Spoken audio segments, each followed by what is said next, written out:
hari Minggu 18 Januari 2026, saya berkesempatan untuk hunting malam di JPL 363A Tanjung Purwokerto untuk mengabadikan momen kereta api memutar akibat banjir pada petak Stasiun Pekalongan-Stasiun Sragi.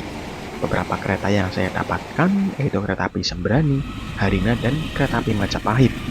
Serta ada 2 kereta yang menggunakan rangkaian darurat. Yuk kita simak videonya.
Sekian video hunting pada hari ini dengan incaran utama kereta api lintas Utara yang melintas di jalur selatan, dan terdapat 2 kereta api yang menggunakan rangkaian darurat yaitu kereta api gaya baru Malam Selatan yang menggunakan rangkaian datangan kereta api Jayabaya, yang dimana rangkaian datangannya itu juga pakai rangkaian darurat ya teman-teman, bentukan milik depo kereta Malang, dan juga kereta api Majapahit yang menggunakan rangkaian milik kereta api Memutar Maja.